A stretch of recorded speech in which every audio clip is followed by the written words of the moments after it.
যুক্তির আকাশে প্রতিবাদী সূর্য, আমি সাইদ, আমি মুগ্ধ। স্পিকার আজকে বিরোধী দলীয় নেতা বলে গেলেন তরুণরা নাকি ম্যানিপুলেট হয়। আপনি ম্যানিপুলেট হন? আপনি তরুণ না? আসলে মাননীয় স্পিকার মনে হলো যে তরুণদের বয়সে কিছু প্রবৃদ্ধ এখানে বসে আছে মাননীয় স্পিকার। যাই হোক, তাদের নেতা বলে গেল নারী প্রবাসী গ্রামীণ ভোটারের কথা। আমি বুঝলাম, কিন্তু অবাক করা ব্যাপার হচ্ছে যে তারা এরা জানেই না যে তাদের মধ্যেও তরুণ ভোটার আছে। মানে আপনি বলছেন যে গ্রামে যারা বাস করে তারা তরুণ না, তারা সবাই প্রবীণ। যারা নারী তারা তরুণ না, তারা সবাই প্রবীণ। ব্যাপারটা খুব হাস্যকর ঠেকলো আমার কাছে।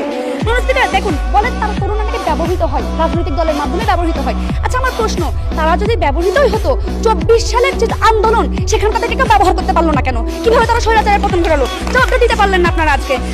তারা বলছেন তরুণরা আমেরিকা যাইতে চাই। আরে ভাই, কেন যাইতে চাইতেছিল? চাচ্ছিল কারণ স্বৈরাচার ছিল।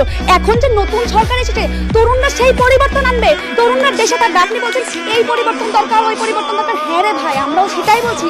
পরিবর্তন হলেই তরুণরা সেটাতে ভোট দিবে, তরুণরা সেই সরকারকে আনবে। আপনারা এই জায়গাটা বুঝতে কেন ব্যর্থ হচ্ছেন আমি বুঝতে পারলাম না। মন্ত্রীদের উপনেতা বলছে নিষিদ্ধের কথা, আওয়ামী লীগ নিষিদ্ধের কথা। কেন নিষিদ্ধ হয়েছে? কারা নিষিদ্ধ করলো আন্দোলন করে? তরুণরাই তো নাকি? মাননীয় স্পিকার তাদের সংসদে বলছে যে আমরা নাকি অস্বীকার করছি। আমরা তাকে অস্বীকার করিনি মাননীয় স্পিকার। আমরা বলছি তরুণরা গুরুত্বপূর্ণ ভূমিকা পালন করবে। তরুণ ভোটাররা আগামী জাতীয় নির্বাচনে ক্ষমতার পালা বদলে অর্থাৎ গণতান্ত্রিক উত্তরণে ভূমিকা রাখবে কি রাখবে না, সেখানে আমরা কি বলবো মাননীয় স্পিকার? তারা ভূমিকা রাখবে। কেন রাখবে মাননীয় স্পিকার? কারণ যে 4 কোটি অর্থাৎ 25% তরুণ তারা আগে ভোট দিতে পারেনি। রিসার্চ বলছে মাননীয় স্পিকার যে 95.5% তরুণ ভোট দেওয়ার জন্য মুখিয়ে আছে। কেন বিরোধী দল এই জায়গাটা বুঝতে পারলো না?